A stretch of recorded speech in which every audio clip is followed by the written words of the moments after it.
Peace, y'all.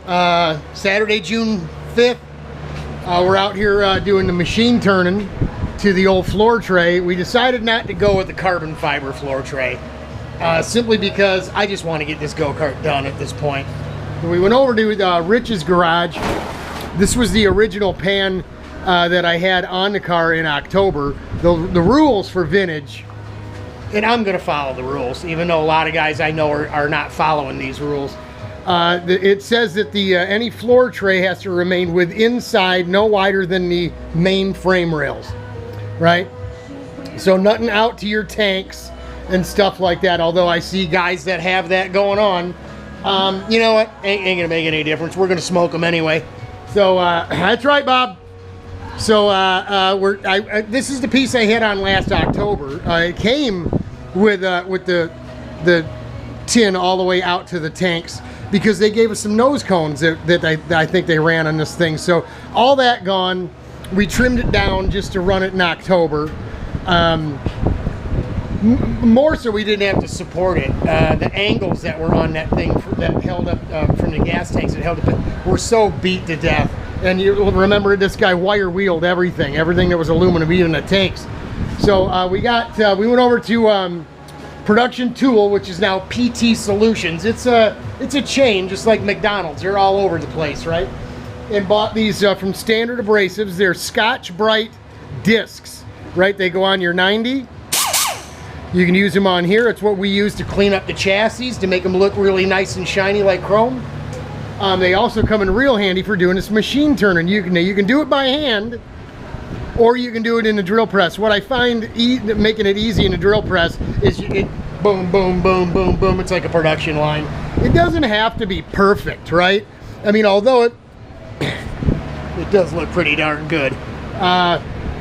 It doesn't need to be perfect. It's a great way to fix up a beat up old piece of aluminum instead of replacing it. Now you see the dents and dings in this thing. I mean, here's some dents and dings in it. It's wrinkled and rumpled up. So this hides that and also dresses it up really nice. It's really in the sun, along with all the killer paint we put on this go-kart. It's just gonna finish it off. This was gonna be better than I think carbon even, right, Bob? So we got the Scotch Brite pad on the drill press. We drew a line down the middle just to find the center, and we'll run the center. But as you see, we only got about 10 inches of throw here, and it's 22 inches wide. So we can only go so far. Once we got into this engine mount cutout deal, we could get back in here. But from this side, I think we could only get to like here. And then we just ran out of web or span. So from here on down, till we can reach 10 inches in straight in, we'll do it by hand. Bang, bang, bang, bang, bang, just to fill it in. Then remember, this is all this area here is all under the seat. You're not gonna see it anyway, right? You will see a little of this here. You're obviously gonna see the back part. You'll see very little of it here because there's nothing out here, right? But it's really pretty much here and a little over there and then on the back. How did we extend this thing? We bonded with epoxy and riveted, and I also did what I showed you in some of them other videos, where you knock the setting pin out. These are aluminum rivets. You take a punch. I can run you through it real quick. Take a punch. I think I've got something that I made up in here somewhere. Just grind a real, dull 45 or whatever on there, just a wide angle on it to open up the back side of the rivet after you pop that little nail out of there, the pin out of there that sets it. And you get it to start to mushroom. And as long as you've got a hard surface here, what I used was this Teflon piece of plastic, right? So it doesn't mar up the aluminum. You can see the dings and divots in it from the heads of the rivet, so it was upside down. As long as you've got a good hard surface here, you can hammer and dolly it as well. It's a little more cumbersome that way, but you could do it that way. And what we get is, instead of having a 1/4 inch knob hanging down, it's going to be underneath the car. It's nice and flat, and it's pinched right down super tight, and it's bonded. It's glued as well, like an old Indy car, right? So or Can-Am car, or sports car.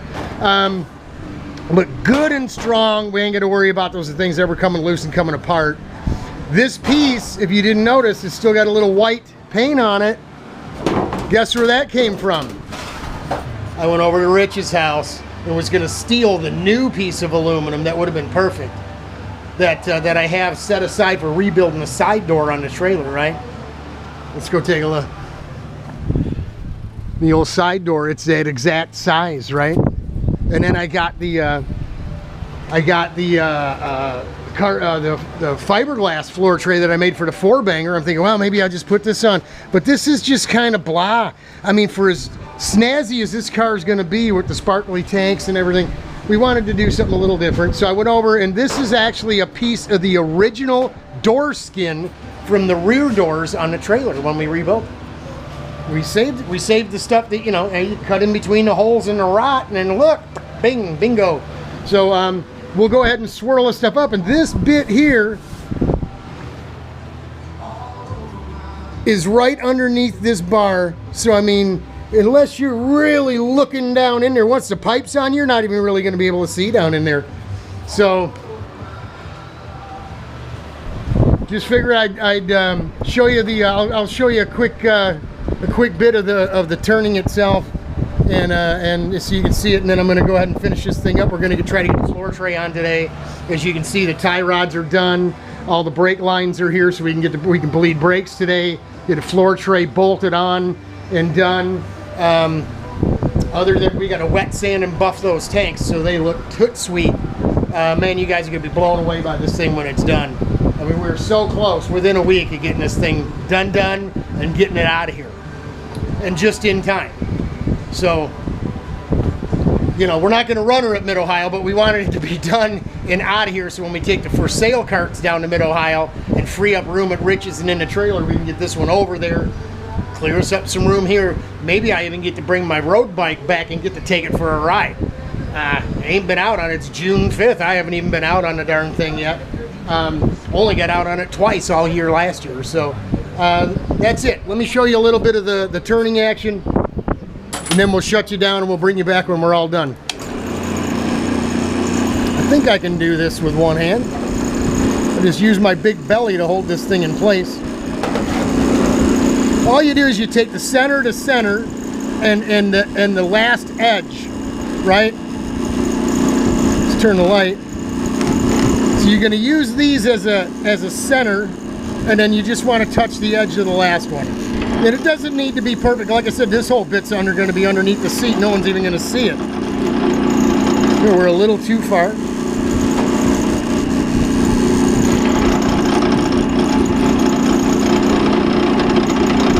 And keeping it in line.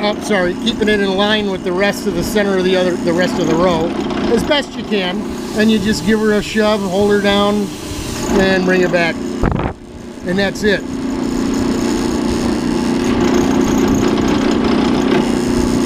This goes a lot quicker with two hands. But you get the idea, right? So I'll bring you back in a bit when I get her all turned down. And hopefully I get somebody over to help me get this thing underneath the go-kart and start popping holes in it, get the hardware on. Good to go. We'll bring you some awesome progress. I know it's been a week or so. I did make videos, I just never put them up. But hang in there. We'll get you some more real quick. God bless. Hang in there, folks.